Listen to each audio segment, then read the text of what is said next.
What do you do when the man who swore to love and protect you is sipping cocktails in paradise with another woman while you're fighting through the most agonizing hours of your life? This isn't a hypothetical question. For Isabella Rossi, it was her reality. On one side of the world, she was in a sterile hospital room, her body being torn apart by labor pains. On the other, her millionaire husband, Christopher Sterling, was basking in the Bali sun with his mistress. He thought his lies were as perfect as the sunset he was watching. He was wrong. His vacation was about to end. His world was about to burn. The silence in the Fifth Avenue penthouse was a living thing. It breathed in the sterile, filtered air and settled over the vast expanses of Italian marble and polished chrome like a fine layer of dust. Isabella Rossi, 9 months and 6 days pregnant, felt the silence as a physical weight on her chest.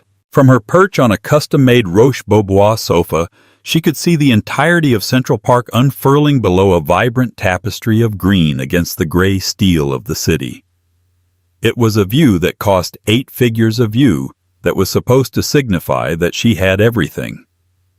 But today it just made her feel small and isolated, a porcelain doll in a life-size dollhouse. Her husband, Christopher Sterling, was packing. He moved through their cavernous bedroom with the same brisk, predatory efficiency he applied to his corporate takeovers. At 42, Christopher was a titan of the tech industry, the celebrated CEO of Sterling Dynamics. He had a jawline that looked like it was carved from granite eyes, the color of a stormy sea, and a charisma so potent it could bend reality. He had convinced the world his data mining software was about connectivity, not surveillance, and he had convinced Isabella that his frequent last-minute business trips were a necessary sacrifice for the empire they were building. "It's just Singapore, Izzy," he said, his voice echoing slightly from the bedroom. He emerged, fastening a Patek Philippe watch around his wrist. He wore a Tom Ford suit that probably cost more than her first car. A final handshake on the Helios deal. "I'll be back before you can even miss me." Isabella ran a hand over the taut globe of her belly where their son was currently performing a series of aggressive somersaults. "The doctor said it could be any day now, Chris.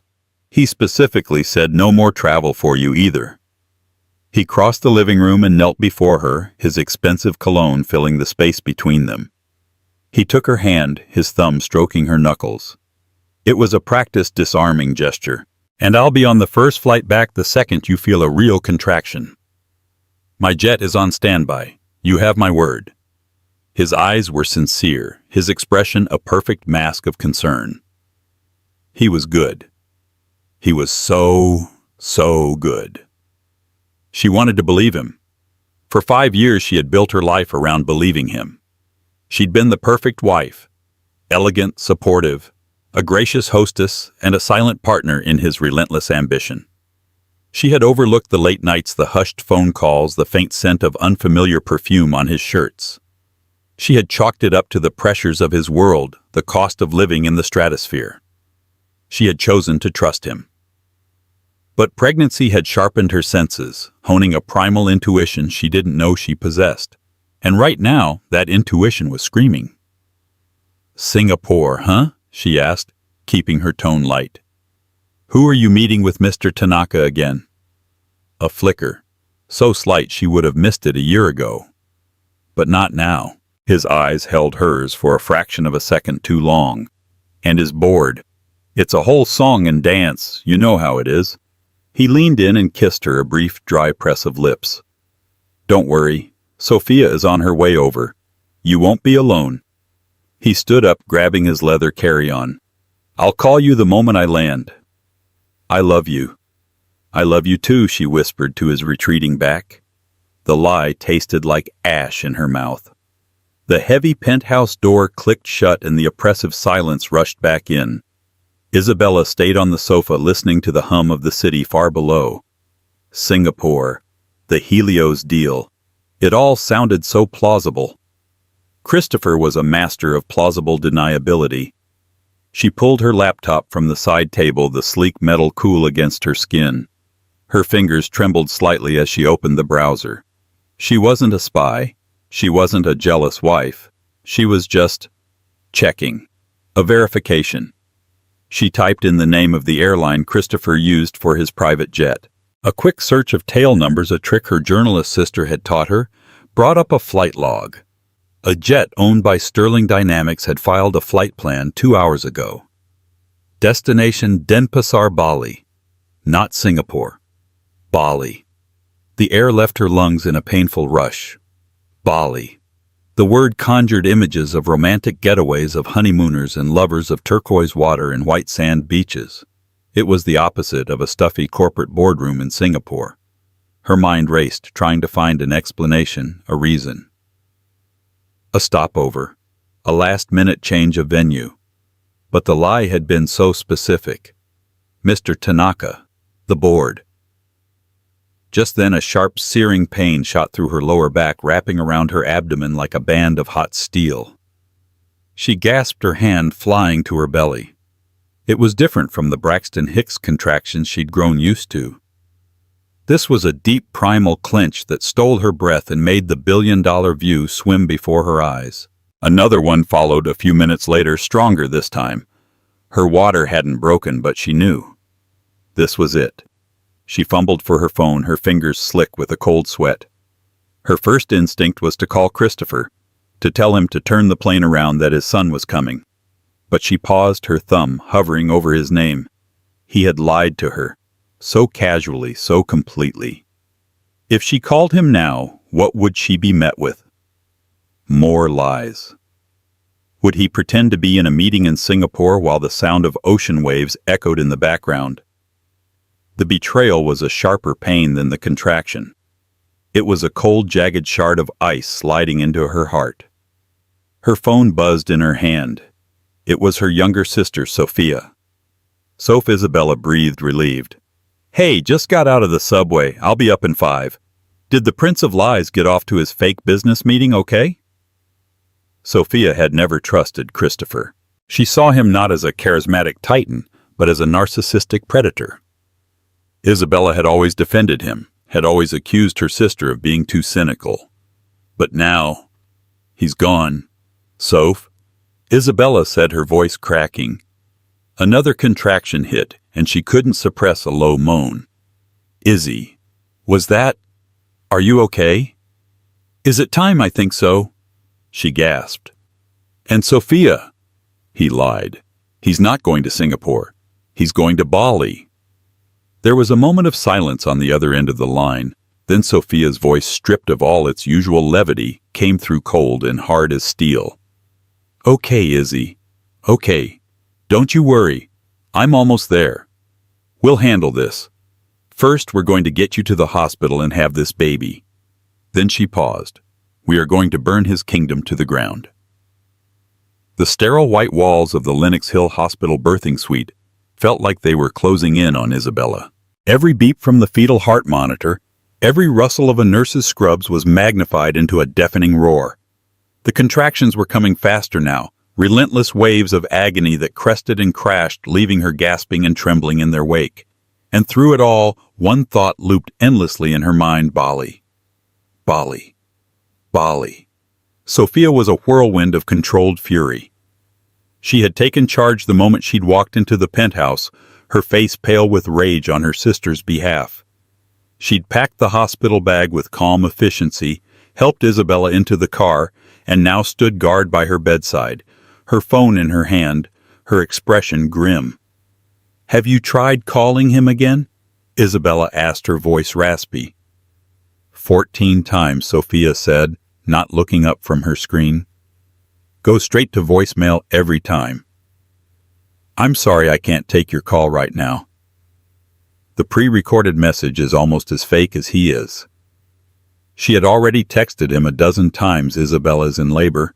We're at Lenox Hill, room 712. Chris, call me. It's happening now. Where the hell are you?" Silence.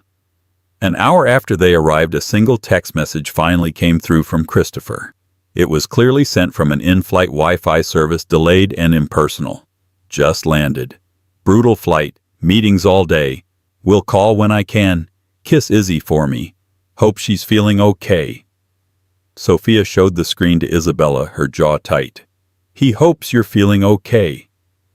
The man has the emotional depth of a puddle. Isabella felt a fresh wave of nausea that had nothing to do with the labor. He was doubling down on the lie. He was in Bali, and he was pretending to be in Singapore, starting a long day of meetings. The casualness of the lie was what truly gutted her. It implied this was not his first time. It was a well-oiled machine of deceit. He's with someone, Isabella whispered, the certainty of it settling deep in her bones. You don't go to Bali alone for a secret vacation when your wife is about to give birth. You go with someone. Sophia's fingers flew across her phone screen, her brow furrowed in concentration. As a freelance investigative journalist, she had a particular set of skills that involved navigating the murky depths of social media and public records. Let's start with the obvious. Who went with him? She muttered. The flight log just listed him and the pilots. No other passengers on the manifest. His assistant, Isabella said, suddenly, the name catching in her throat. Ava. Ava Monroe. Ava was 26, with sharp blue eyes, a cloud of blonde hair, and an ambition so naked it was practically a second skin. She had started at Sterling Dynamics 3 years ago and had clawed her way up to become Christopher's executive assistant, his gatekeeper, his shadow. Isabella had always found her unsettling. The way she looked at Christopher, a mixture of hero worship and hunger. The way she'd adopted a new, more expensive wardrobe, suddenly wearing designer shoes and carrying handbags that were far outside the salary range of an assistant, even a well-paid one. Isabella had mentioned it to Christopher once, and he'd laughed it off. I pay her a good bonus, Izzy. She's the best. I need her to look the part. Ava Monroe. Sophia repeated, typing the name into every search bar she could find. Public Instagram, of course. She wants to be seen. She scrolled through a feed of curated perfection rooftop cocktails in Soho gallery openings in Chelsea. Business-class lounges around the world. It was a visual diary of a life she couldn't possibly afford. And then Sophia stopped. Her breath hitched. Oh, you have got to be kidding me, she whispered, her voice laced with venom. She turned the phone around. The most recent post on Ava's Instagram story was a video uploaded less than an hour ago. It was a short, sweeping clip taken from a private infinity pool. The water was a brilliant turquoise, and in the background, lush green rice paddies cascaded down a terraced hill under a sky streaked with the pink and orange of a tropical sunrise. It was unmistakably, iconically Bali. The camera panned from the view to a pair of champagne flutes resting on the edge of the pool. Then for a split second it panned down, showing 2 pairs of feet in the water. One pair with perfectly manicured red toenails clearly belonged to Ava. The other pair, larger and distinctly male, were unmistakably Christopher's.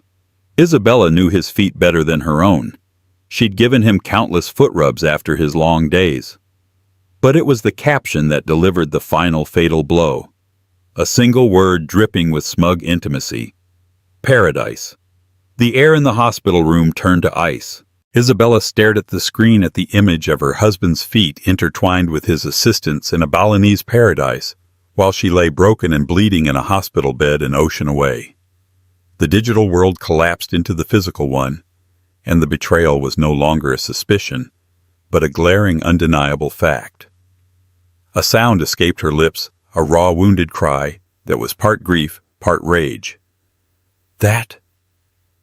Isabella choked, pushing the phone away as if it had burned her. That bitch! She wanted you to see it. Sophia said, her voice dangerously quiet. This isn't a mistake, Izzy. This is a declaration of war. She posted it on her public story, not to her close friends. She tagged the location. She knew someone would find it. She's forcing his hand. Another contraction ripped through Isabella, more powerful than any before it. She screamed, arching her back, the physical pain a welcome distraction from the emotional agony that was threatening to drown her. A nurse rushed in her face, a mask of professional concern. Okay, Isabella, your blood pressure is spiking. I need you to breathe with me, the nurse soothed. But Isabella couldn't breathe. She was suffocating under the weight of it all. The lies. The years of willful ignorance. The image of those 2 pairs of feet in the water. Her perfect gilded cage had not just been a cage. It had been a stage for a play in which she was the fool. Sophia grabbed her hand, her grip fierce. Listen to me, Izzy. Forget him. He doesn't exist. Right now it's you and your son. That's all that matters. You are going to get through this, and you are going to be a mother. And when this is over, we will deal with him. I promise you. Isabella looked at her sister, at the absolute loyalty burning in her eyes. She squeezed her hand back, a surge of adrenaline cutting through the pain. Sophia was right. Christopher had made his choice. He had chosen paradise with his mistress over the birth of his own child. Now it was her turn to choose. She could crumble, or she could fight. "Get me a lawyer," Isabella said between gritted teeth as another contraction began to build. "Not just any lawyer. Get me the best. Get me a shark." Sophia's lips curved into a grim smile. "I know just the one. Victoria Blackwood. She doesn't just get you a divorce, she gets you vengeance." As the doctor came in to tell her it was time to push, Isabella closed her eyes. She wasn't just pushing to bring her son into the world. She was pushing out the old Isabella, the trusting wife, the silent partner. And in her place, a new woman was being born, one forged in the fires of betrayal and galvanized by a mother's righteous fury. Christopher Sterling had no idea what was waiting for him when he came home. The first cry of her newborn son sliced through the cacophony of beeping machines and medical jargon, the purest sound Isabella had ever heard. They laid him on her chest, a tiny, squirming, red-faced miracle, and in that instant the world narrowed to the space of her own heartbeat and his. He was here. He was real. He was hers. She named him Lorenzo after her grandfather, a man of quiet strength and unshakable integrity. Everything his father was not. Holding Lorenzo, Isabella felt a profound shift within her. The heartbreak was still there, a raw, gaping wound, but it was no longer the all-consuming emotion. It had been joined and was rapidly being eclipsed by a ferocious, protective love that was as elemental as granite. This tiny, perfect being depended on her entirely. She was his whole world, and she would not let him be raised in the shadow of lies and deceit. Sophia had been a rock holding her hand, whispering encouragement, and capturing the first few moments of Lorenzo's life on her phone, not for Christopher, but for Isabella. While Isabella rested a nurse helping her with the baby, Sophia stepped into the hallway. Her fingers danced across her phone as she made the call that would change everything. Ms. Blackwood's office. The voice on the other end was crisp and professional. "My name is Sophia Rossi. I need to speak with her urgently. It's a personal matter on behalf of my sister Isabella Rossi. Her husband is Christopher Sterling." The mention of those names worked like a key in a lock. There was a brief hold, then a new voice came on the line, a voice that was low, smooth, and radiated an almost unnerving level of authority. "This is Victoria Blackwood. Ms. Blackwood." Sophia began. "My sister just gave birth to her son. Her husband, Christopher Sterling, is currently in Bali with his executive assistant, a woman named Ava Monroe. He told my sister he was in Singapore on business. We have proof of the affair and his location. Isabella wants to file for divorce." There was a pause. Sophia could almost hear the gears turning in the legendary lawyer's mind. Victoria Blackwood, known in the elite circles of New York as the Shark, had handled the most high-profile contentious divorces in the city. She was brilliant, ruthless, and prohibitively expensive. She didn't just win cases, she eviscerated opponents.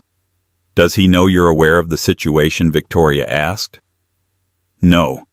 He's completely in the dark. He thinks we're still buying his Singapore story."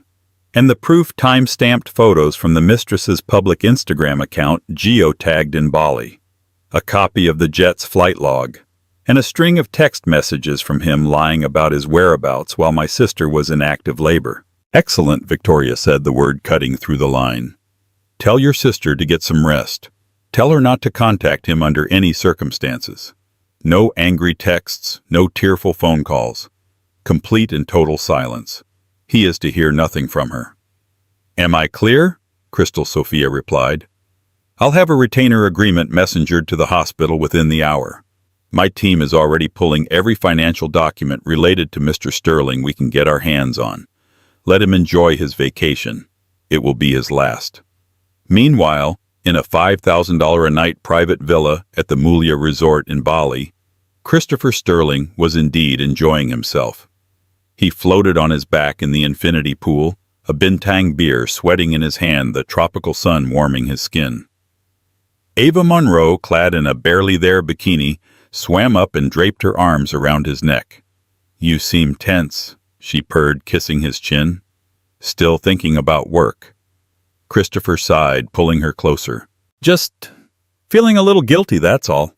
Izzy's due any day. Ava rolled her eyes, a calculated flash of annoyance in their blue depths. Chris, we've been over this. You deserve this. You've worked yourself to the bone for a year straight. And what has she done? Planned a few dinner parties.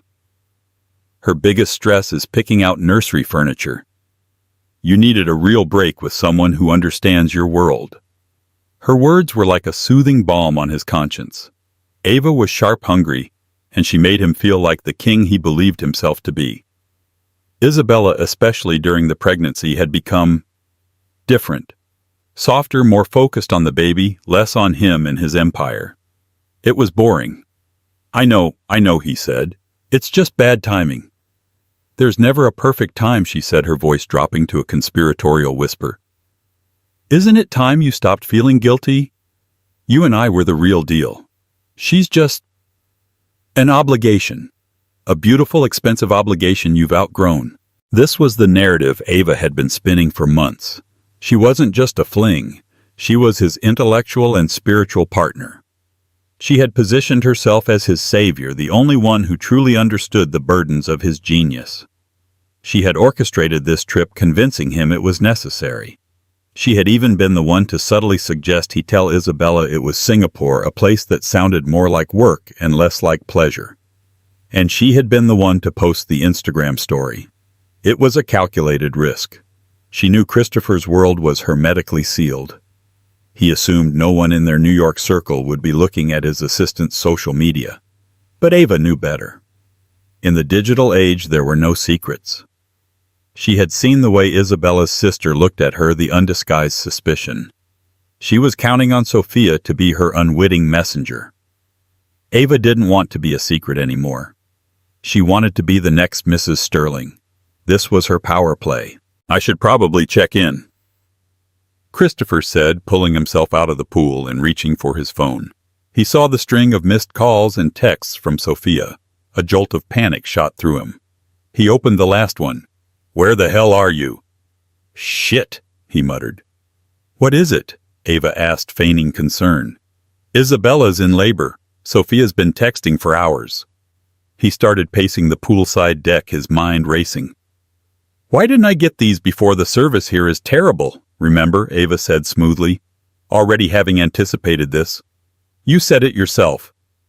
He quickly typed out a reply, his hands shaking slightly. He couldn't go back to New York with a tan from Bali. He needed to maintain the lie. Just saw these.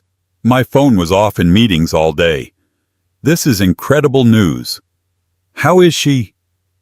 Is the baby here? On my way to the airport now. Tell Izzy I love her and I'm coming. He hit send, the lie flowing from him with practiced ease. He turned to Ava. I have to go. The jet has to be refueled. I need a flight plan back to New York, but with a stopover first. Somewhere cold. Anchorage. Ava suggested, a sly smile playing on her lips. You could say the meeting in Singapore ran late and you had to reroute through Alaska for a secondary deal. No one gets a tan in Anchorage. He looked at her, a slow smile spreading across his face. God, you're brilliant. He pulled her to him and kissed her hard. Pack your things. We'll drop you in LA on the way. I need you back at the office holding down the fort. Erase everything. All the photos, the hotel bookings from your personal cards. Everything. Don't worry, Ava said, her eyes gleaming with triumph. By the time you land, it'll be like Bali never happened. As Christopher scrambled to cover his tracks, convinced he was one step ahead, He had no idea that on the other side of the world a team of forensic accountants hired by Victoria Blackwood was already uncovering the web of shell corporations and offshore accounts. He used to hide his personal expenses, including the five-figure cost of the Balinese villa paid for not as a personal expense but as a corporate retreat for Sterling Dynamics. The trap was being set.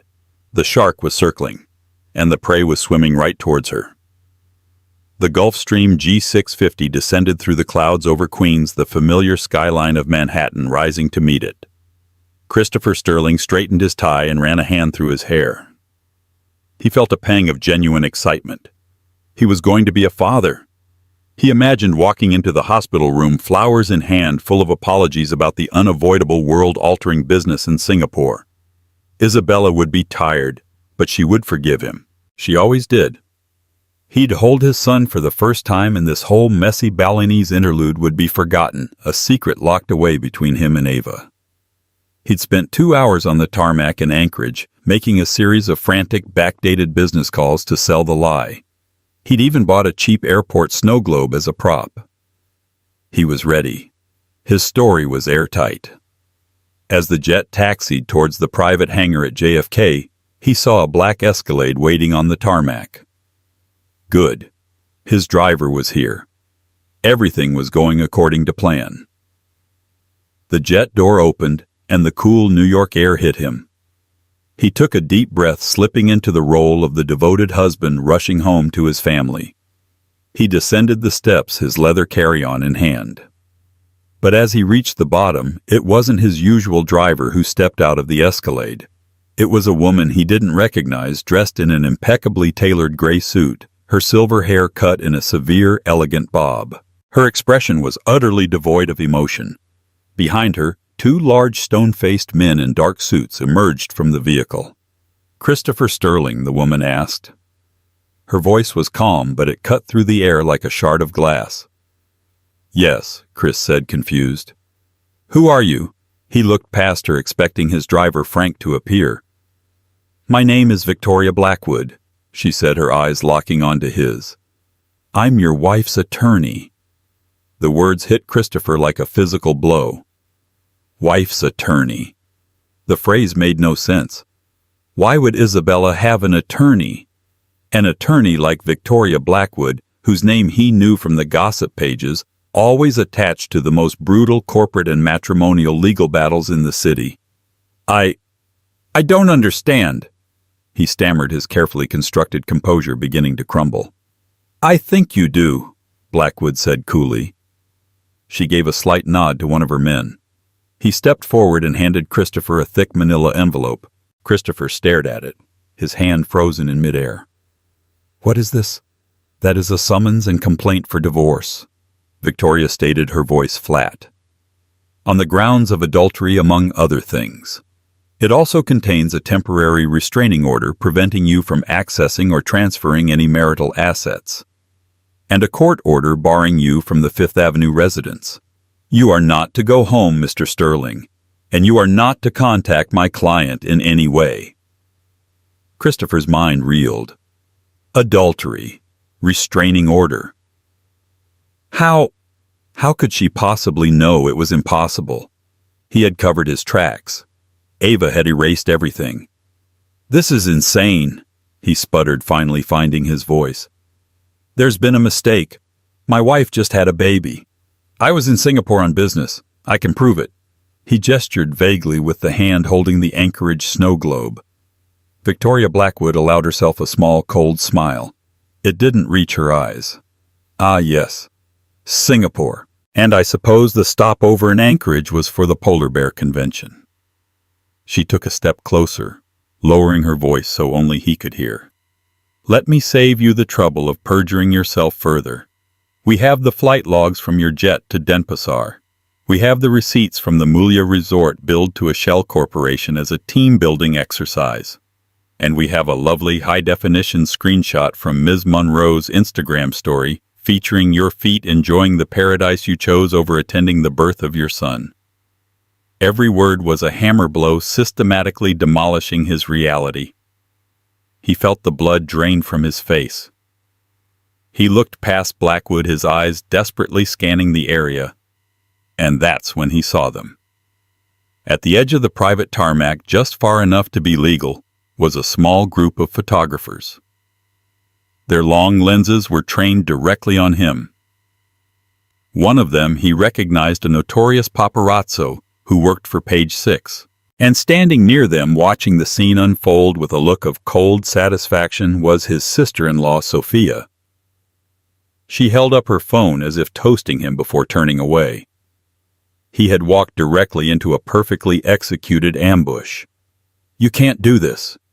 He whispered the words, sounding pathetic even to his own ears. "Isabella, she wouldn't—" "You have fundamentally misunderstood the woman you married," Mr. Sterling Blackwood interrupted. "You thought she was a decoration. You were wrong. She is the queen, and you have been cast out of the kingdom. The Escalade will take you to a hotel of your choosing. My associate will ride with you to ensure you don't do anything foolish. A copy of these documents has also been delivered to your board of directors at Sterling Dynamics. I imagine your day is about to get significantly worse." She turned her work done and walked back to the Escalade without a backward glance. One of the large men opened the rear door for Christopher, his expression making it clear this was not a request. Numbly, Christopher slid into the leather seat. The manila envelope felt like it weighed 100 pounds. He opened it, his hands shaking violently. The legal jargon swam before his eyes, but the words were clear. Irreconcilable differences. Extreme cruelty. Adultery. Attached were exhibits. Exhibit A, a printout of the flight log to Bali. Exhibit B, a copy of the hotel folio. Exhibit C, a crystal-clear color photograph of his and Ava's feet in the infinity pool, the word paradise mocking him from the bottom of the page. The car pulled away from the hangar, leaving his private jet sitting on the tarmac like a monument to his stupidity. As they drove towards the highway, his phone began to vibrate uncontrollably. The screen lit up with notifications. The Wall Street Journal. The New York Times. Page 6. The headlines were brutal. Tech mogul Christopher Sterling served divorce papers on tarmac amid cheating allegations. Sterling Dynamics CEO in hot water. After skipping son's birth for Bali getaway with assistant. Inside the Sterling divorce, a story of lies, luxury, and betrayal. He had flown home thinking he was the king returning to his castle. But the locks had been changed, the drawbridge was up, and his kingdom was on fire. He wasn't a king. He was just a man sitting in the back of a car with a snow globe from Anchorage finally irrevocably caught. The fallout was immediate and catastrophic. The stories fueled by Sophia's anonymous but well-placed leaks and Victoria Blackwood's strategic precision created a media firestorm that Christopher Sterling could not control. The narrative was just too compelling. The billionaire tycoon, the beautiful wife in labor, the illicit tropical rendezvous with the young assistant. It was a morality play for the modern age, and Christopher was cast as the irredeemable villain. The board of directors at Sterling Dynamics, a collection of stony-faced men and women who cared about profits far more than platitudes, convened an emergency meeting. The scandal wasn't just a personal embarrassment. It was a direct threat to the company's image. Victoria Blackwood had made sure they knew the Bali trip was paid for with corporate funds disguised as a business expense. This act of misappropriation, combined with the public relations nightmare, was a breach of his fiduciary duty. The stock price of Sterling Dynamics plummeted 20% in 2 days. Before the week was out, Christopher Sterling was forced to take an indefinite leave of absence from the company he had built. He was locked out of his own empire. Ava Monroe vanished. Fired unceremoniously from her position and named in the divorce proceedings, she became a pariah. Her dream of becoming the next Mrs. Sterling had evaporated. She had lit the match expecting to warm herself by the fire, but had instead been consumed by the inferno. She deactivated her social media and disappeared, her 15 minutes of infamy over. Christopher, holed up in a suite at the Carlisle Hotel, tried to fight back. He hired a team of equally ruthless lawyers. They tried to paint Isabella as a vindictive gold digger, but the strategy backfired spectacularly. Victoria Blackwood was always one step ahead. The case hinged on their prenuptial agreement, which was thought to be ironclad. It guaranteed Isabella a handsome but not kingdom-altering settlement. But Victoria had found the loophole, a little-known fidelity clause that Christopher's own arrogant lawyers had included as a matter of course. It stated that in the event of proven adultery leading to public scandal and damaging the family's reputation, the financial limitations of the prenup would be rendered null and void. Christopher had signed it without a second thought, never believing he could be caught so flagrantly. It was the ultimate Trojan horse. His own hubris was the weapon that would bring him down. Faced with a public, drawn-out, and humiliating trial, he was certain to lose. Christopher was forced to settle.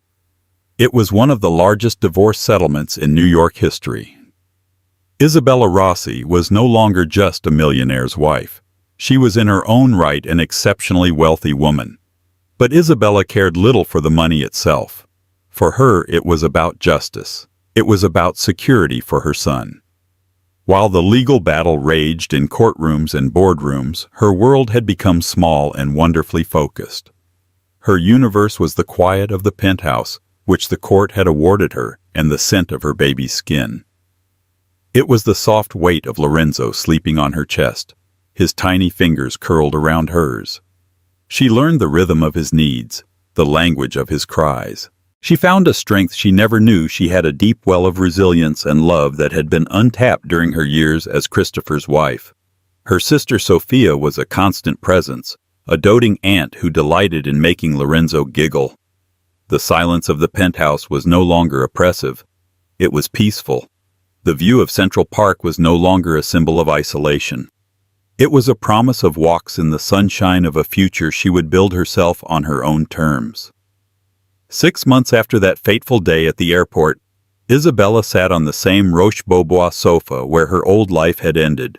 She was dressed not in designer evening wear, but in comfortable cashmere. Lorenzo was sleeping soundly in his bassinet beside her.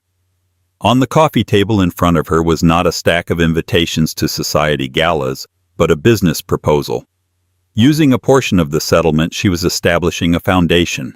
The Rossi Foundation would be dedicated to providing legal aid and financial support to women and children victimized by powerful men, women who didn't have a Victoria Blackwood to call or the resources to fight back. It was a new purpose forged from her pain. Her phone buzzed. It was a news alert. Christopher Sterling had sold his remaining shares in Sterling Dynamics and was reportedly moving to Dubai, a place with no extradition treaties and a tolerance for disgraced titans.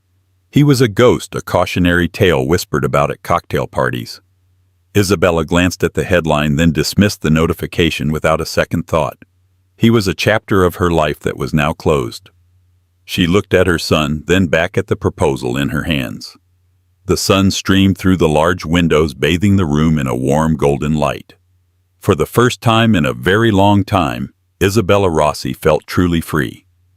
She had lost a husband, but she had found herself, and her own ascent was just beginning.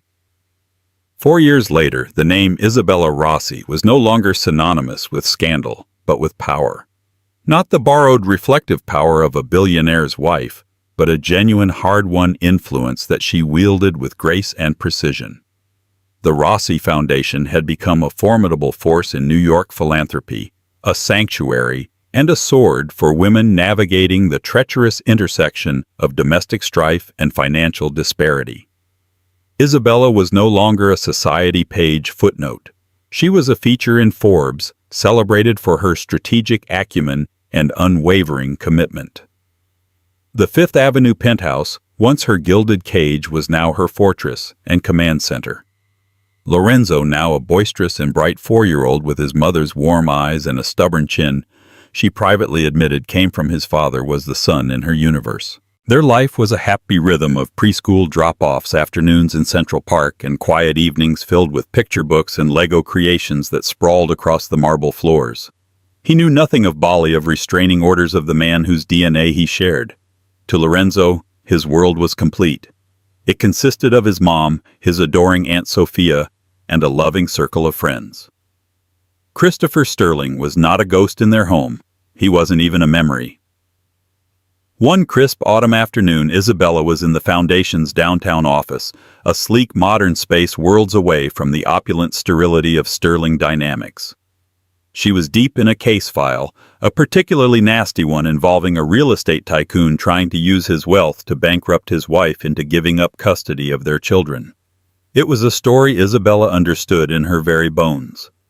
Her assistant buzzed her.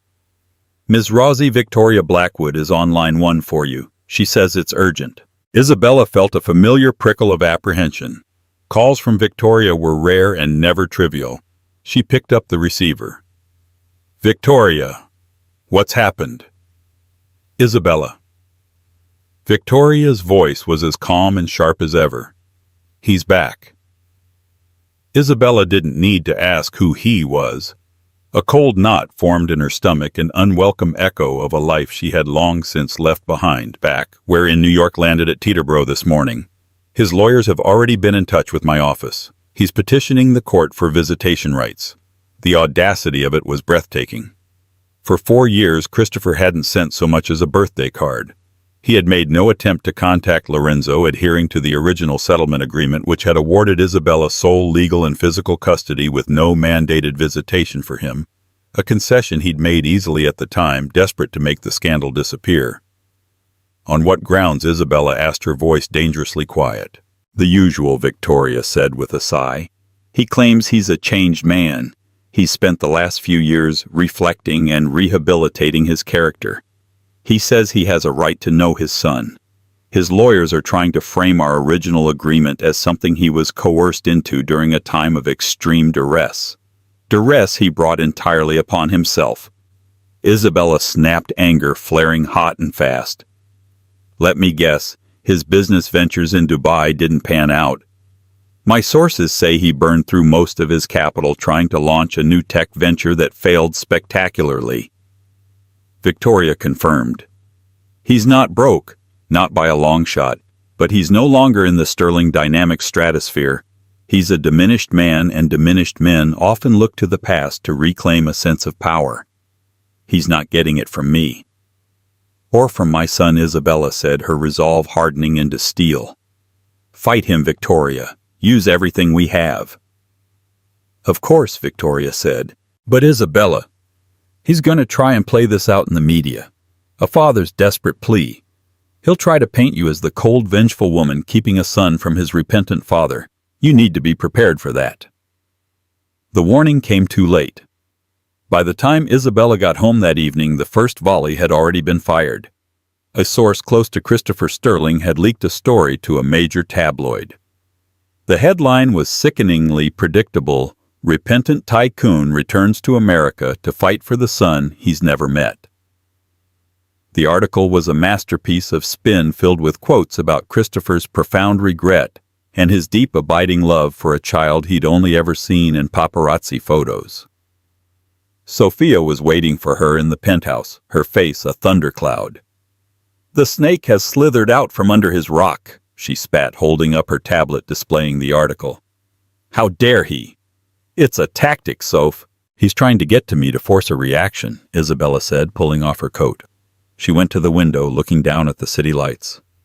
She felt the old rage, the familiar sting of betrayal, but it was different now. It was a controlled burn, not a wildfire.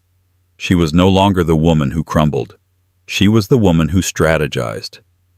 The next few weeks were a grueling war of attrition fought through lawyers and press releases. Christopher gave a carefully staged interview to a sympathetic television journalist, his eyes full of practiced sincerity as he spoke of his mistakes and his yearning to be a father. He looked older, his face leaner, the trademark charisma now laced with a desperate edge. He never attacked Isabella directly, instead painting her as a woman understandably hurt, whom he hoped would one day find it in her heart to forgive him for the sake of their child. It was a brilliant performance. Public opinion, always fickle, began to waver. Online comments started to question if it was right to keep a child from his father forever, regardless of the father's past sins. Isabella, on Victoria's strict advice, remained silent. She didn't give interviews. She didn't issue statements. She continued her work, was photographed taking Lorenzo to the park, and presented a front of serene, unshakable confidence. Her silence was more powerful than any denial. It communicated that Christopher Sterling's drama was beneath her. The first court hearing was a circus. Media swarmed the courthouse steps. Christopher arrived in a somber suit, looking like a man ready to fall on his sword. Isabella arrived flanked by Victoria Blackwood, her expression unreadable, her gaze fixed forward. Inside the judge's chambers, the arguments were laid out. Christopher's lawyers spoke of a father's fundamental rights. Victoria Blackwood spoke of a father who had abdicated those rights the moment he boarded a plane to Bali.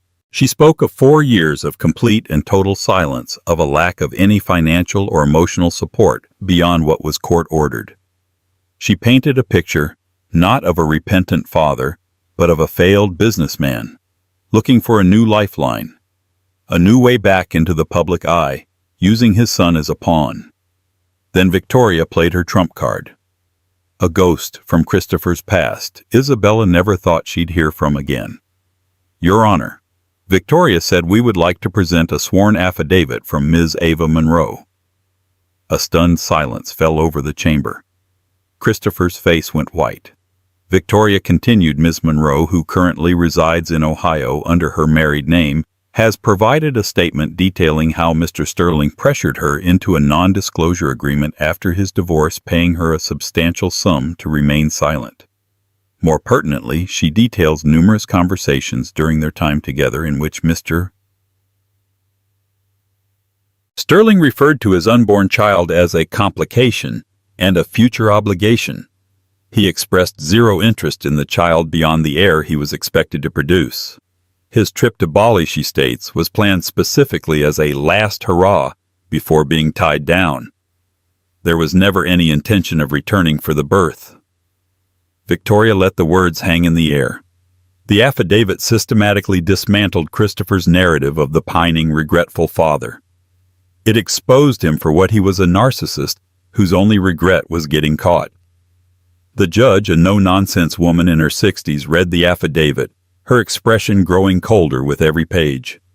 She looked at Christopher, a long, appraising stare. "Mr. Sterling," the judge said, her voice dripping with disapproval, "you forfeited your right to an opinion on your son's life 4 years ago. Your recent return and sudden interest feel less like parental concern and more like a publicity stunt. Petition for visitation is denied. My advice to you is to return to whatever life you have made for yourself and leave this family in peace." It was over. The gavel fell with a final decisive crack. Christopher sat stunned, his face a mask of disbelief and fury. His gambit had failed. He had underestimated her. He had underestimated them all. Isabella and Victoria walked out of the courthouse into the flash of cameras. Isabella didn't smile. She simply held her head high and got into her car. As it pulled away, she saw him emerge, his face crumpled in defeat, swarmed by reporters shouting questions he couldn't answer. For a fleeting second, their eyes met across the chaotic scene. She saw no remorse in his gaze, only the bitter rage of a king who had lost his kingdom for a second and final time. That evening, after she had tucked Lorenzo into bed, Isabella poured 2 glasses of wine and sat with Sophia on the terrace overlooking the park. "To victory," Sophia said, raising her glass. "And to Ava Monroe. Who knew she'd end up being our secret weapon?" Isabella smiled, a genuine tired smile. "People change, Soph. Or maybe they just get tired of the lies." She took a sip of wine, the cool liquid a soothing balm. "He's gone. For good this time. What do you think he'll do now?" Isabella looked out at the endless sea of city lights, at the empire of glass and steel. It was a city that had witnessed her fall and her rise. "I don't know," she said honestly. "And for the first time, I truly don't care." She had faced the ghost of her past and had not flinched. She had protected her son. She had defended her peace. The echoes of Christopher Sterling were finally fading, replaced by the sounds of her own life. The quiet hum of her foundation doing its work, the distant laughter from her son's room, and the steady, confident beat of her own heart. Her ascent was complete. She was home. Isabella's story is a raw and powerful reminder that the deepest betrayals can forge the most unbreakable strength. She was pushed to the brink, abandoned at her most vulnerable, But she refused to be a victim. Instead, she transformed her pain into power not just for herself, but for countless others. Her journey shows us that true wealth isn't measured in stock prices or penthouses, but in resilience, integrity, and the courage to rebuild your kingdom from the ashes of a life that was burned to the ground. What did you think of Isabella's ultimate revenge? Was it justice, or was it mercy that he was allowed to simply disappear? Let me know your thoughts in the comments below. 7 months pregnant. Emery Thorne was no longer the perfect accessory for her millionaire husband. Her crime, a 30-pound weight gain that came with nurturing his unborn child. His verdict, exile. As the cold wrought iron gates of their palatial New York estate slammed shut behind her, another woman was already stepping into her life, her shoes and her husband's private jet. This isn't just a story of unfathomable betrayal.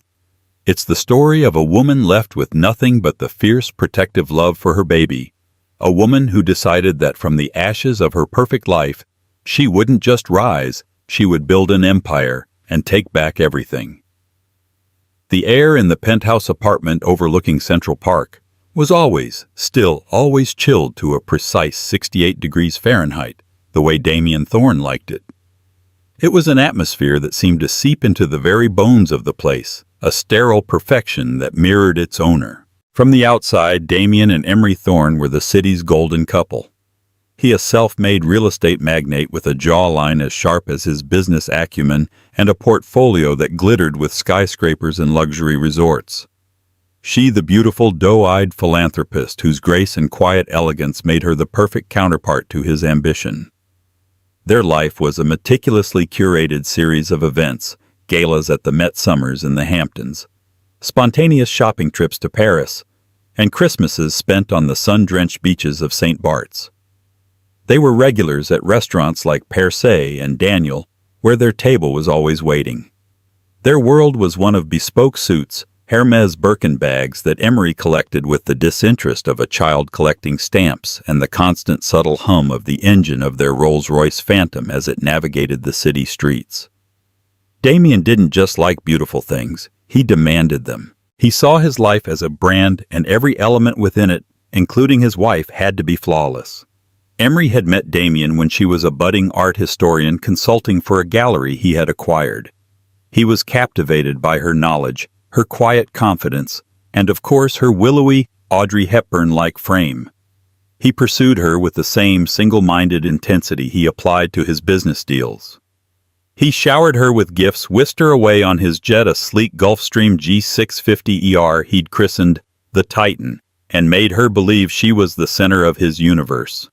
She fell in love not with the wealth, but with the man she thought he was decisive, protective, and brilliant.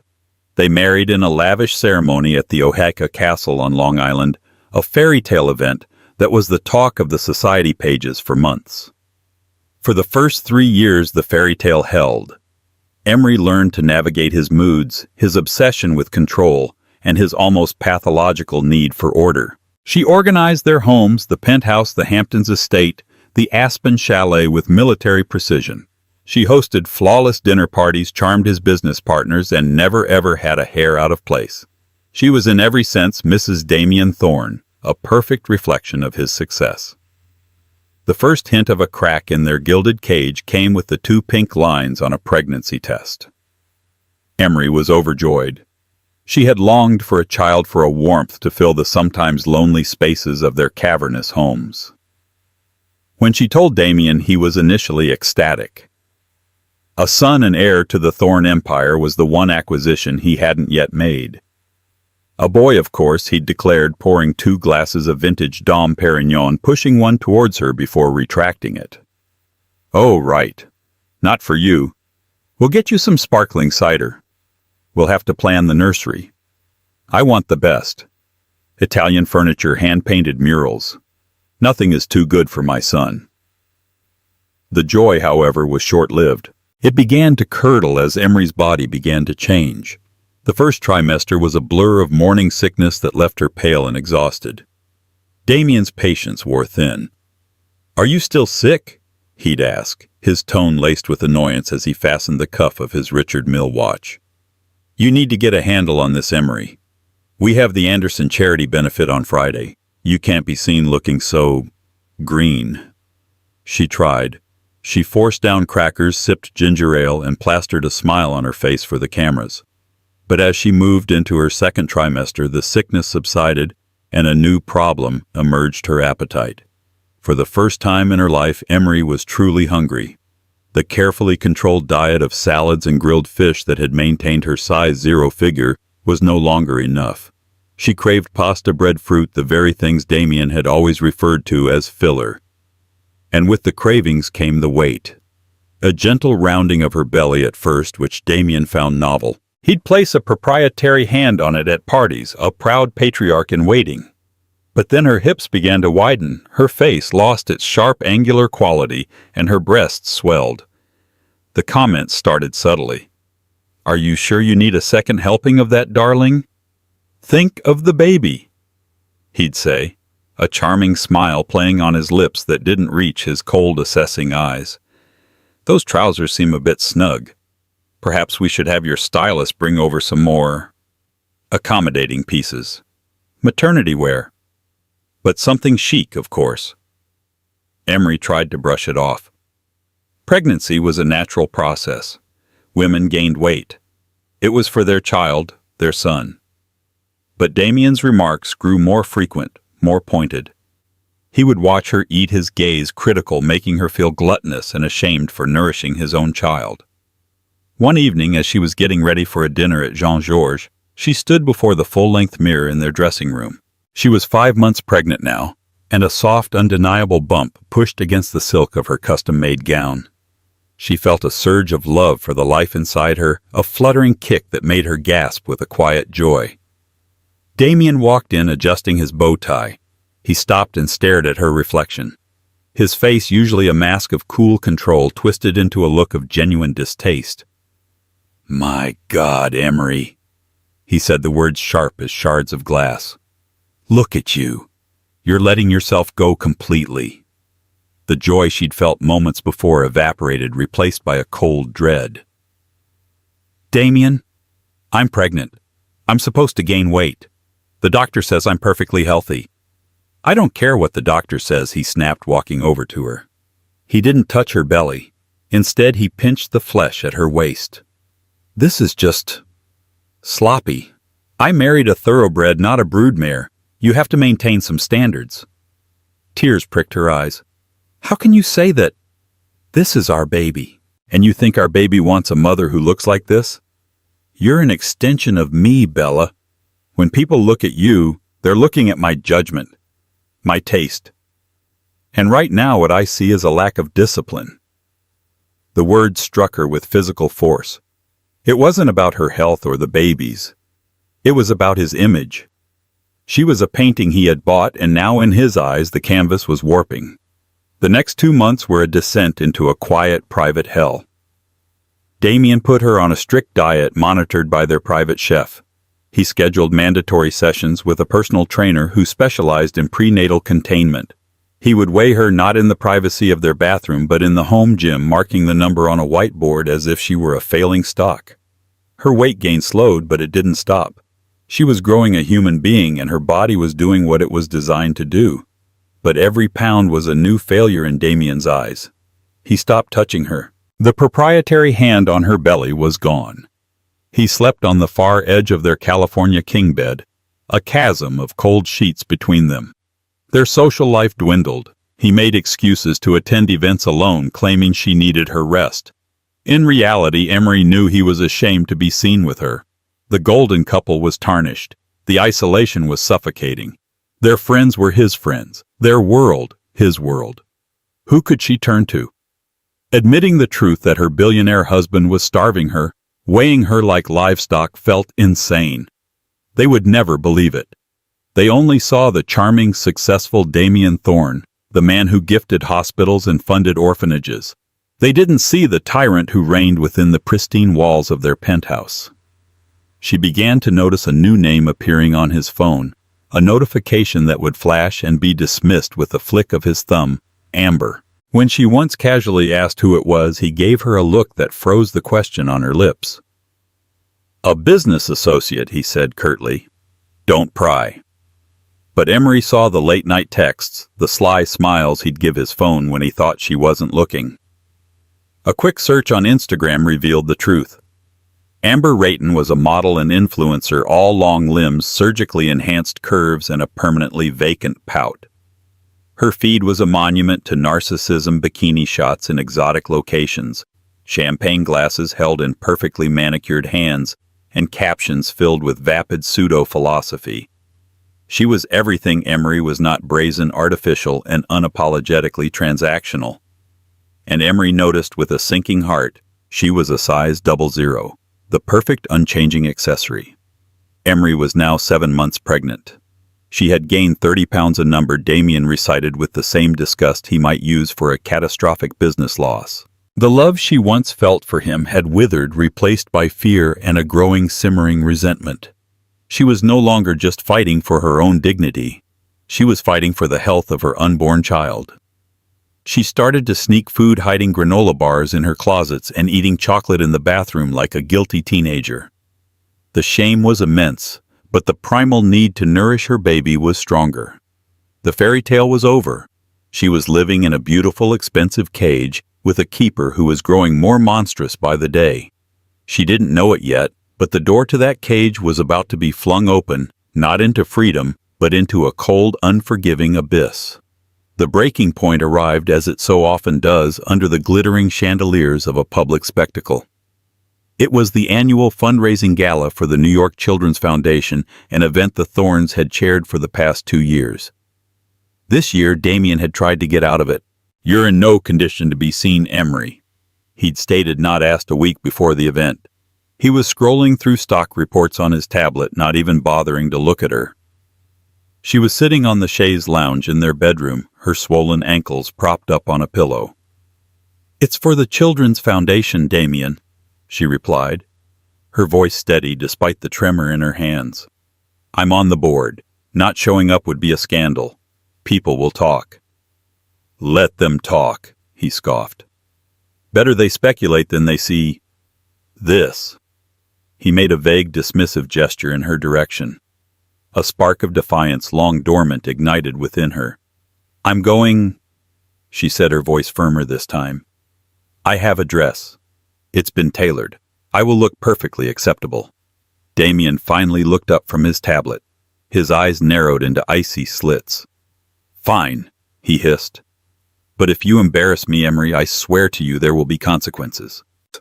The night of the gala, a palpable tension filled the penthouse. Emery had spent hours with her hair and makeup team, who worked miracles to give her a radiant glow, artfully contouring her face to minimize the pregnancy-induced roundness. The dress was a deep emerald velvet, custom designed by Oscar de la Renta's atelier to be both elegant and forgiving. It draped over her 7-month bump, a statement of regal motherhood rather than a concession to it. For a fleeting moment, looking in the mirror, she felt a flicker of her old self, a woman of grace and power. The flicker died the moment Damien saw her. He walked out of his dressing room, resplendent in a Tom Ford tuxedo, and stopped dead. He didn't say a word. He simply let his eyes travel over her, from her carefully coiffed hair down to the swell of her belly, and his lip curled in a silent sneer. It was more devastating than any insult he could have hurled. The ride to the Cipriani Ballroom on Wall Street was silent and cold. Emery stared out at the blurred city lights, her hand resting protectively on her stomach where her baby was kicking gently, oblivious to the storm brewing outside. They made their entrance to a flurry of camera flashes and fawning greetings. Damien slipped on his public mask with practiced ease. He smiled, shook hands, and placed a possessive arm around Emery's waist, pulling her close. To the outside world, they were the picture of a devoted, expectant couple. But Emery could feel the rigidity in his arm, the way his fingers dug into her side, a private signal of his displeasure. "Smile, darling," he whispered in her ear, his breath warm, but his words frigid. "You look like you're heading to a funeral." She forced her lips into a smile, her cheeks aching with the effort. They navigated the crowded room, a constellation of New York's elite. Women in couture gowns air-kissed her cheeks, their eyes darting to her stomach with a mixture of curiosity and pity. Emery had known these people for years, had sat on committees and planned charity auctions with them. Tonight she felt like a complete stranger, a specimen under a microscope. The first hour was a torturous performance. Emery managed to make small talk to discuss the Foundation's latest initiatives to graciously accept congratulations on the baby. But she was acutely aware of Damien's constant surveillance. When she reached for a canapé, a single harmless-looking bacon-wrapped date, his hand shot out and clamped around her wrist. "Remember your discipline, Emery," he murmured, his voice dangerously low. He smiled at a passing acquaintance. "My wife has been so careful with her diet. For the baby, you know." Humiliation washed over her, hot and suffocating. She retracted her hand as if burned, her appetite vanishing completely. The true disaster began during the live auction. Damien, as the event chair, was on stage working the crowd with his signature brand of arrogant charm. Emery sat at their prime table near the front, flanked by a banking CEO and a shipping heiress. She felt a wave of dizziness, a consequence of her husband's enforced starvation diet, and reached for her water glass. Her phone sitting on the table buzzed. It was a notification from Instagram. Normally she would have ignored it, but a strange compulsion made her pick it up. A new post from a user she didn't follow had tagged her. Her blood ran cold when she saw the username, @AmberRaytonOfficial. With a trembling finger she opened the post. It was a story, a fleeting video that would disappear in 24 hours but felt as permanent as a scar. Amber Rayton, the model from Damien's phone, was pouting at the camera. She was in what was unmistakably the back of a luxury car, the bespoke cream leather and polished wood trim of the Thorne family Rolls-Royce. The video was shot from a low angle, showing off her cleavage in a tight, revealing dress. She didn't speak. She just winked, then panned the camera to the side. For a fraction of a second, the sleeve of a man's tuxedo came into view, a Tom Ford tuxedo identical to the one Damien was wearing on stage not 50 feet away. The caption was a single taunting word, "soon." And tagged in the post were two accounts, @Damien Thorne and @Emery Thorne. The air rushed out of Emery's lungs. This wasn't just an affair. This was a declaration of war. Amber hadn't just posted this for her followers. She had sent it directly to Emery, a digital poisoned arrow aimed straight at her heart in the middle of her husband's keynote event. The timing was malicious, designed for maximum impact, for maximum humiliation. It was a power play, a move to show Emery that she was being replaced, and the woman replacing her was already in her car, in her life. Emery felt the room tilt. The auctioneer's voice, Damien's voice, the chatter of the crowd, it all faded into a dull roar. The woman next to her, the shipping heiress, glanced over. "Emery, dear, are you all right? You've gone white as a sheet." Emery couldn't answer. She stood up abruptly, knocking her chair back with a clatter that drew a few stares. She had to get out. She had to breathe. Turning her back on the stage where her husband was auctioning off a week-long stay at their St. Bart's villa, she fled. She stumbled through the labyrinthine corridors of the historic building, her velvet gown feeling like a lead weight. She found a deserted side exit and pushed it open, stepping out into the cold, damp night air of a lower Manhattan alleyway. The stench of garbage and stale beer was a grotesque contrast to the perfumed air of the ballroom. She leaned against the cold brick wall, gasping for air, her heart hammering against her ribs. Betrayal was a physical thing, a crushing weight on her chest. It wasn't just the cheating. It was the audacity, the cruelty, the public nature of it all. This was a coordinated attack, and she knew with sickening certainty that Damien was a part of it. The tuxedo sleeve was no coincidence. Amber was his guest, hidden away somewhere waiting. Minutes later, the heavy door creaked open again. It was Damien. The charming mask was gone, replaced by a face contorted with pure fury. "What in the hell do you think you're doing?" he spat, advancing on her. "You walk out in the middle of my speech. You make a scene. Do you have any idea how that looks?" Emery held up her phone, her hand shaking so violently she could barely hold it steady. She showed him Amber's post. "This Damien. This is what I'm doing. Who is she? And why is she in our car tagging me on social media?" He glanced at the phone and his expression didn't shift. There was no surprise, no denial, only cold, hard annoyance. "Her name is Amber," he said as if explaining a tedious business detail. "And you are overreacting." "Overreacting?" Emery's voice cracked a mixture of disbelief and hysteria. "She is publicly humiliating me, humiliating us, and you're letting her—" "She's a part of my life now, Emery," he said, his voice dropping to a chillingly calm tone. "It's time you accepted that. Look at you." He gestured to her body with open contempt. "You've become a liability, an embarrassment. You're emotional, you're bloated, you're not the woman I married." Each word was a hammer blow.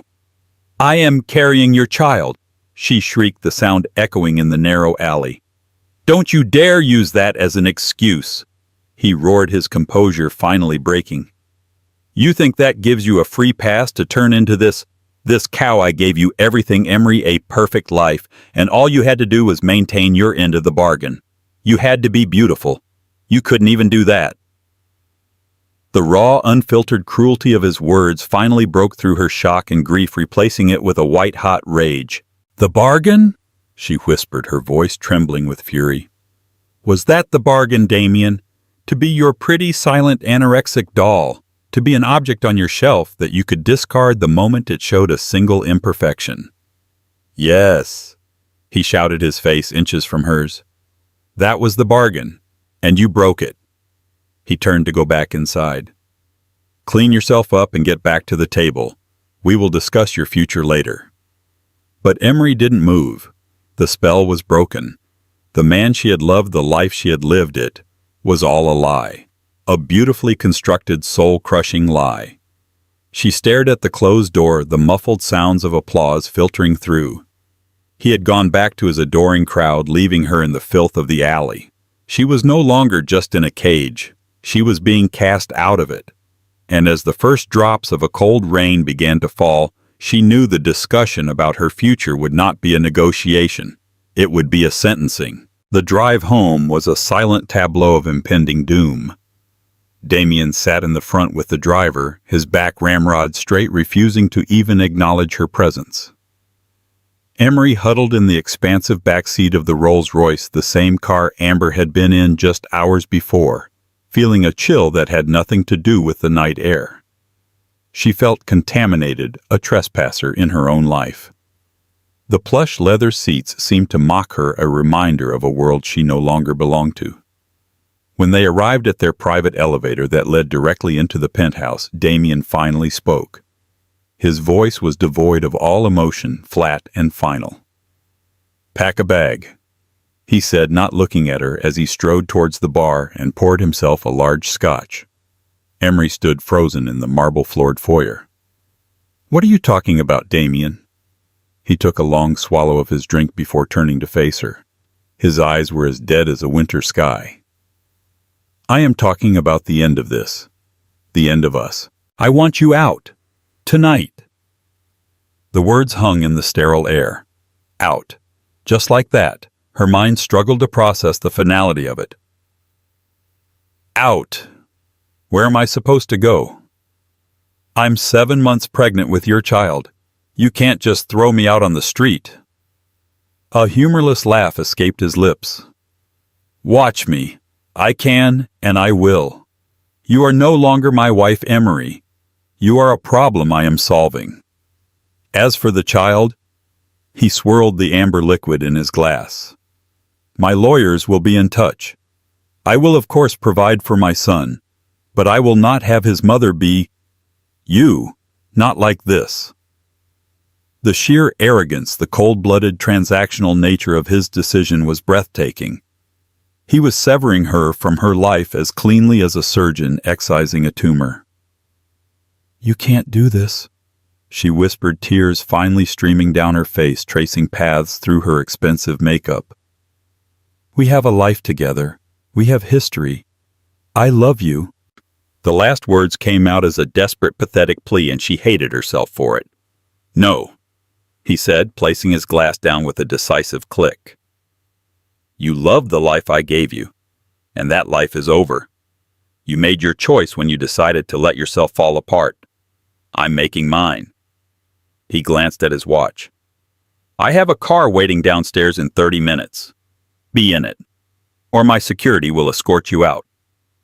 He turned and walked into his study, closing the heavy oak doors behind him, the sound of the latch clicking into place like the door of a prison cell. Emery stood alone in the cavernous living room, surrounded by millions of dollars of art furniture and memories that now felt like props from a stranger's play. The shock was so profound it was almost paralyzing. 30 minutes. 30 minutes to dismantle a life, to pack away a future.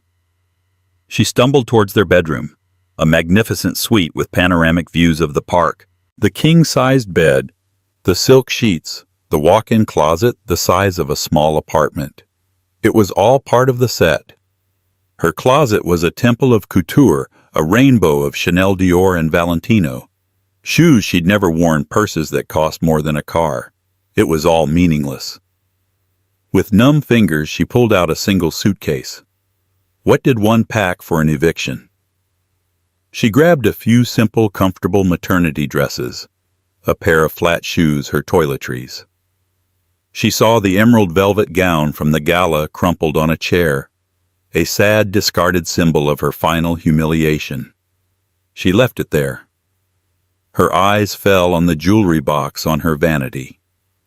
Inside lay the breathtaking 10-carat diamond engagement ring Damien had placed on her finger, the sapphire necklace he'd given her for their first anniversary, the pearls, the emeralds. For a moment, a spiteful urge rose in her to sweep them all into her bag. They were worth a fortune. But the thought made her feel sick. They weren't gifts of love. They were investments, part of the price of owning her. She slammed the box shut. She would take nothing that tied her to him. Her hand went instead to a small, worn wooden box tucked away in a drawer. Inside was a handful of items that were truly hers.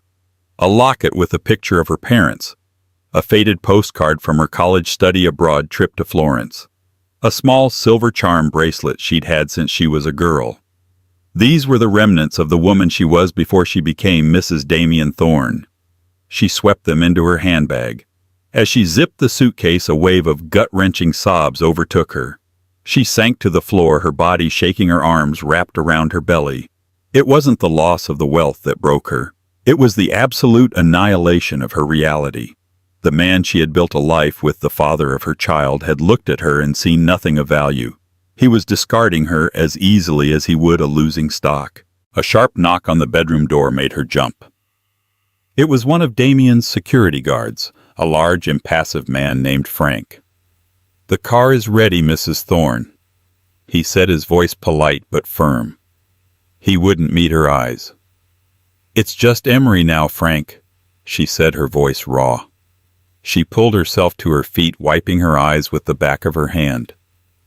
Dignity. It was the only thing she had left. She walked out of the bedroom, pulling her small suitcase, and didn't look back. The living room was empty. Damien didn't even afford her the courtesy of a final goodbye. He remained hidden in his study, a coward hiding behind his wealth and his power. Frank escorted her to the service elevator, the one used by staff and for deliveries. The symbolism was not lost on her. She had entered this life through the front door, a bride on her husband's arm. She was leaving it through the back, like trash being taken out. The car waiting in the underground garage wasn't one of Damien's luxury vehicles. It was a standard black town car. The driver, another face she didn't recognize, opened the door for her without a word. As she slid in, her phone buzzed again. Another Instagram notification. She couldn't stop herself. She had to look. It was Amber Rayton again. This time it wasn't a story. It was a permanent post on her grid. The picture was a masterpiece of calculated cruelty. Amber, clad in a tiny bright yellow bikini, was lounging on the plush cream-colored leather seats of a private jet. Her body was tan-toned and impossibly slender. One hand was draped languidly over her flat stomach, while the other held a flute of champagne. Behind her, through the circular window, the city lights of Manhattan twinkled like a distant, forgotten world.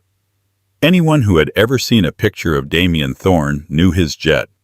It was unmistakably the Titan. But it was the caption that delivered the final fatal blow. Up, up and away, spontaneous trip to St. Bart's to celebrate a new beginning. Out with the old, in with the new. Upgraded, #life. Is good, #no baggage. The hashtag no baggage was a deliberate vicious jab. It was a clear reference to Emery, to her emotional baggage, to the physical baggage of her pregnant body. Emery stared at the screen, a low guttural sound of pure anguish escaping her lips. The picture had been posted just minutes ago. While she was being thrown out into the street, her replacement was boarding her husband's jet, heading to their vacation home, toasting a future that was supposed to have been hers. Damien hadn't even waited for her to be gone. The betrayal was so swift, so complete, it was almost surreal. He hadn't just moved on. He had orchestrated a seamless, brutal transition, ensuring his life of perfection continued without so much as a moment's interruption. The car pulled out of the garage and into the rain-slicked streets of the city. Emery looked at her own reflection in the window. A pale, tear-streaked face, a woman with a single suitcase and a baby on the way, cast out into the night. Then she looked back down at the phone, at the image of the tanned, bikini-clad Mistress in the private jet. The grief for a moment was a physical inferno threatening to consume her entirely. But then something else began to flicker in the embers. A tiny spark of something cold and hard and furious. He had called her a liability, an embarrassment, baggage. He had thrown her away. He had forgotten one crucial thing. This baggage he'd discarded had a heartbeat. Two, in fact. Her own and the strong, steady one of the child nestled inside her. And a mother's love she was beginning to realize could be the most dangerous force in the world. He had taken her life, but he had given her a reason to fight. And as the town car sped away into the darkness, leaving the glittering spire of her former home behind, Emery Thorne made a silent vow to her unborn child. They would be back, and they would not be asking for permission. They would be taking what was theirs. The war was not over. It had just begun. The first 24 hours were a free fall through a disorienting fog of despair and disbelief. The anonymous town car deposited Emery on the curb of a Harrison hotel in Midtown, a monument to beige functionality. The driver didn't help with her single suitcase. He simply popped the trunk and sped away, severing her final link to the world she once knew. The lobby was a sea of neutral tones, smelling faintly of industrial cleaner and the burnt coffee of weary travelers. It was clean, efficient, and utterly devoid of soul, a stark, brutal contrast to the bespoke floral arrangements and hushed elegance of her former home. Checking in felt like a surreal out-of-body experience. As the indifferent clerk tapped at his keyboard, Emery stared at her own reflection in the polished brass of the check-in counter. Her face was pale and puffy, her eyes raw from crying, her couture maternity dress now looking absurdly out of place. She gave her maiden name Emery Hayes, and the name felt foreign on her tongue, a ghost from a past life. She paid for a single night with the emergency visa she'd kept from her pre-Damien life, her fingers trembling as she slid it across the counter, praying it wouldn't be declined. The room was suffocatingly small. A queen bed with a stiff patterned duvet, a dark wood desk scarred with the rings of other people's glasses, and a single window that offered a dismal view of a soot-stained brick wall. The air was thick with a stale, recycled chill. This was it. This was the abyss. She sank onto the edge of the bed, the mattress groaning under her weight, and the sheer totality of her fall from grace crashed down on her. Just last night she had slept on fret linens in a penthouse that floated above the city lights. Tonight her world had shrunk to this sterile 10 by 12-foot box. She was an exile, a non-person. Mrs. Thorne, the society hostess, the patron of the arts, the woman whose opinion on table settings was once breathlessly quoted in magazines, had been summarily executed. In her place was a 7 months pregnant woman with one suitcase, a dwindling bank account, and a future as blank and grim as the brick wall outside her window. Driven by a masochistic compulsion, She opened her phone. The screen glowed a portal to the life that was no longer hers. Amber Rayton's Instagram account was a vibrant, sun-drenched spectacle of cruelty. Each new post was a meticulously crafted torment. There was Amber laughing on the deck of Damien's yacht, the Tempest, the turquoise waters of St. Bart's sparkling behind her. Emery's heart seized. She and Damien had spent their second anniversary on that very yacht. There was Amber raising a glass of rosé at a table at Eden Rock, the caption, a gushing tribute to the most romantic dinner ever. That was Emery's favorite table, the one with the perfect view of the sunset over the bay. Damien had always made sure they had it. Then came the photo that made her physically sick. Amber posing for a selfie in what was clearly the master suite of the St. Bart's villa. Draped around her tanned, slender neck was a delicate vintage diamond necklace from Van Cleef & Arpels. A third anniversary gift.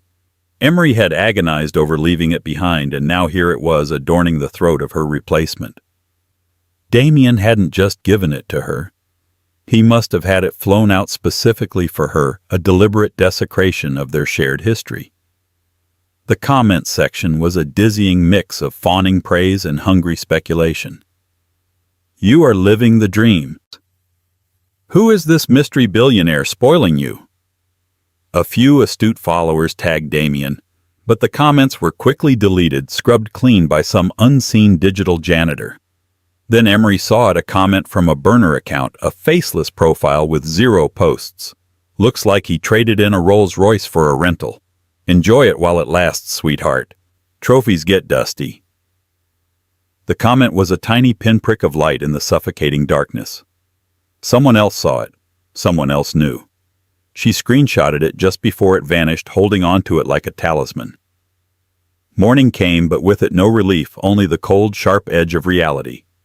Her phone buzzed, not with a call, but with a text.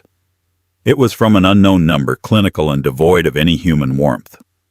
Your personal credit cards and associated bank accounts have been frozen effective immediately pending divorce proceedings. A monthly stipend of $5,000 for living and prenatal expenses will be deposited into a new account. Details to follow via post. Do not attempt to contact Mr. Thorne directly. All future communication must be directed through our office. Latham & Watkins, LLP. The message was a second eviction, a financial one. She opened her banking app and saw a string of zeros where a fortune had been the day before. She tried to purchase a bottle of water from the minibar using her Amex Centurion card, the black card that was a symbol of her status, and the transaction was as expected declined. The humiliation was absolute. $5,000 a month. It was a calculated cruelty, a pittance designed not for her survival, but for her subjugation. It was a leash long enough to prevent her from starving on the street where she might cause a scene, but short enough to ensure she could never mount a meaningful defense. It was control, pure and simple. Her first call was to her parents in Connecticut. Her mother's cheerful, "Hello," shattered into horrified silence as Emery, her voice cracking, recounted the nightmare of the past 48 hours. The words tumbled out: the gala, the alleyway, the Instagram posts, the cold final command to pack a bag. "That monster," her father seethed in the background. "I'm coming to get you right now. You're coming home, Bella." The offer of her childhood bed, of her mother's gentle care, was a powerful siren song. But as she looked at her reflection in the dark hotel room window, her hand resting on the firm swell of her belly, she knew she couldn't go back. To retreat to her parents' home would be to accept defeat, to regress into the role of the broken child. Her own child, this innocent life inside her, deserved a mother who was a fighter, not a refugee. "I can't, Dad," she said, her voice finding a sliver of strength. "I have to stay here, in New York. This is where it happened, and this is where I have to fix it." Her second call was to Chloe Devereaux. Chloe, a sharp-witted art dealer who had married into a notoriously stuffy old money family, had always been an ally, a fellow traveler in the gilded cages of Manhattan's elite. "Bella, my God, where are you?" Chloe's voice was a welcome balm of genuine concern. Damien put out a story that you were ordered on complete bed rest for the rest of the pregnancy. I knew it was bull. He looked like a cat that swallowed a canary at the gala after you left. This time Emery didn't cry. She laid out the facts with a cold, clear precision that surprised even herself. The affair, the public humiliation, the eviction, the financial leash. When she finished, the silence on the other end of the line was heavy and dangerous. That pathologically narcissistic son of a bitch. Chloe finally spat the words laced with venom. I never trusted him. He always looked at you like he was assessing his portfolio. Okay, new plan. Where are you? Emery told her the name of the hotel. Absolutely not. You are not staying in some godforsaken tourist trap where the bed probably has a 5-star rating on Bedbug Advisor. I'm sending my driver Stefan. He'll be there in 20 minutes. Pack your bag, and for the love of God, Emery, get off Instagram. Stop drinking the poison he's serving. An hour later, Emery was stepping out of a discreet black SUV and into a different world.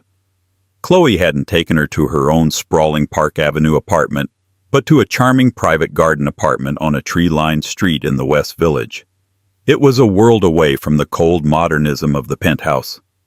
It had warm hardwood floors, overflowing bookshelves, and a cozy fireplace. A small private garden at the back was filled with pots of herbs and late-blooming roses. It felt like a home, not a showroom. It's an investment property, Chloe explained, pulling Emery into a fierce, protective hug. It's yours, for as long as you need it. No rent, no questions. Consider it a grant from the Women Scorned by Vile Billionaires Emergency Fund. Now, she said, leading Emery to a comfortable armchair. First things first, we need a lawyer. Not one of the silk-stocking guys who plays golf with Damien's buddies. We need a shark. We need a woman who will fillet him and serve him for lunch. Chloe was a force of nature. By that afternoon, she had secured an appointment with Thea Pappas, a divorce attorney so legendary and so feared that her name was only ever spoken in hushed, reverent tones. Her nickname in the legal community was the Widowmaker, for her uncanny ability to leave powerful, arrogant men legally and financially bereft. The meeting was the next day. Emery, dressed in the most professional-looking maternity dress she owned, felt a knot of anxiety tighten in her stomach. Thea Pappas's office, in a sleek tower overlooking the Hudson, was the epitome of quiet, lethal power. No clutter, just clean lines, modern art, and a commanding view. Thea herself was in her late 50s with piercing blue eyes that missed nothing, a razor-sharp gray bob, and an aura of unshakable competence. She didn't offer fake sympathy. She offered Emery a glass of water and a comfortable chair. Ms. Devereaux gave me the broad strokes, Thea began, her voice calm and measured. But I need to hear it from you, from the beginning. Every detail, no matter how small or humiliating. Emery took a shaky breath. She started with the joy of her pregnancy, and then, her voice gaining a steely edge, she recounted the escalating cruelty, the weigh-ins, the dietary control, the constant criticism. She detailed the public humiliation at the gala, showing Thea the screenshots of Amber's taunting posts, the timestamp proof that her replacement was boarding the jet to St. Bart's while she was being thrown into the street. She finished with the lawyer's text, the financial guillotine. Thea listened without interruption. Her fingers steepled, her gaze intense. When Emery fell silent, the attorney leaned back in her high-backed leather chair. A slow, thin smile touched her lips. He is breathtakingly arrogant, Thea said, a glint of battle in her eyes. And in my line of work, arrogance is a gift. It makes men sloppy. It makes them predictable. This is very good for us. Good? Emery asked, her voice a whisper. He has everything. All the power, the best lawyers. He's left me with nothing. He hasn't left you with nothing, Thea corrected her, leaning forward. Her voice was soft but held the resonance of steel. He's left you with his child, his heir. In the state of New York, a judge will take a very dim view of a man who evicts his pregnant wife, and he's left you with a narrative. The beautiful, supportive wife cast aside during the most vulnerable time of her life for a cheap affair. The public humiliation, the meticulously timed Instagram posts. This isn't just a divorce, Mrs. Thorne. This is a story, and we are going to seize control of that story. For the first time in what felt like a lifetime, a fragile tendril of hope unfurled in Emery's chest. He wants to play dirty. Thea continued, her voice hardening. He thinks he can use his power to silence you. We'll use his power against him. We file for divorce immediately. The grounds will be adultery and extreme mental cruelty. We subpoena everything his and Ms. Rayton's phone records, text messages, emails. Travel manifests for the Gulf Stream. Credit card statements for the no-limit Amex he gave her. We will build an irrefutable timeline of this affair, proving it was a long-term calculated conspiracy to replace you. We will paint a picture of a monster so obsessed with his public image that he emotionally abused and starved his pregnant wife. Thea stood and walked to the window, looking out at the city. He thinks he can buy your silence with $5,000 a month. He wants to drag this out, bleed you dry. We're going to make this divorce so public, so messy, and so financially catastrophic that his board of directors will get stomach ulcers. His shareholders will demand he settle. We are not aiming for a fair settlement, Emery. We are aiming for a punitive one. One that provides for you and your child for the rest of your lives and makes Damien Thorne think twice before he ever treats another human being like a disposable asset. The weeks that followed were a strange dichotomy. In the quiet sanctuary of the West Village apartment, Emery began the slow, arduous process of healing. Guided by Chloe's fierce friendship, she found a therapist who specialized in trauma and emotional abuse. She joined a prenatal yoga studio nearby, feeling a sense of community with the other expectant mothers, their bodies all changing in beautiful, unique ways. She rediscovered the simple grounding pleasure of cooking for herself, visiting the local farmer's market, and finding joy in the vibrant colors of fresh produce, a world away from the bland, restrictive diet Damien had enforced. She was slowly, carefully rediscovering Emery Hayes. Simultaneously, the legal war raged. Damien's high-powered lawyers at Latham & Watkins were every bit as aggressive as Thea had predicted. They filed motion after motion, trying to bury her team in paperwork. Their first settlement offer was a joke, a lump sum that wouldn't even cover the cost of the art in her old living room, contingent on a draconian non-disclosure agreement that would have forbidden her from ever speaking about her marriage. Thea Papa sent it back with a single handwritten note: "You can't be serious." Then came discovery. Thea's team of forensic accountants and investigators were relentless, and they found gold. Text messages between Damien and Amber that were more damning than Emery could have imagined. Damien complaining about the bloated liability and her endless whining. Amber and Damien openly joking about the perfect timing of the gala incident, planning it like a marketing campaign. They found receipts for the Miami condo for lavish gifts for secret vacations that had stretched back over a year. It was all there. Proof. The pain of reading it was immense, but it was overshadowed by a profound, clarifying vindication. She wasn't crazy. It was all real. Armed with this evidence, Thea's team began to fight back, not just in the courtroom, but in the court of public opinion. Anonymous, carefully selected details were leaked to veteran gossip columnists. The narrative began to shift. The initial story of a billionaire trading up for a younger model was replaced by whispers of shocking cruelty. The phrase "abused his pregnant wife" began appearing in headlines. Amber Rayton, once the triumphant victor, found the comments on her Instagram feed turning from adoration to vitriol. Her carefully curated image was crumbling. Damien, accustomed to absolute control, was apoplectic. His clean, swift execution of his marriage had devolved into a bloody public war. His company's stock, once impervious, took a small but noticeable hit. The brand of Damien Thorne was becoming toxic. One cool autumn evening, as Emery was walking home from her yoga class, feeling a moment of genuine peace, she saw him. He was leaning against a black Mercedes parked just down the street from her apartment building, his face etched with a fury and exhaustion she had never seen before. Her breath caught, but the old fear was gone, replaced by a cold, steady calm. She continued walking, her hand resting on her belly. "Emery," he called out, his voice strained. "We need to talk. She didn't stop. "We have nothing to talk about, Damien. If you want to communicate, you can speak to my lawyer." He moved quickly, blocking her path and grabbing her arm. "This has gone too far. The leaks, the newspapers. You're trying to ruin me." She stopped and slowly looked down at his hand gripping her arm. Then she lifted her gaze to meet his. Her eyes were clear and direct. "You threw me out of our home while I was carrying your child," she said, her voice quiet but unwavering. "You allowed your mistress to publicly taunt and humiliate me. You cut me off financially and tried to erase me from my own life. Don't you dare talk to me about ruining people."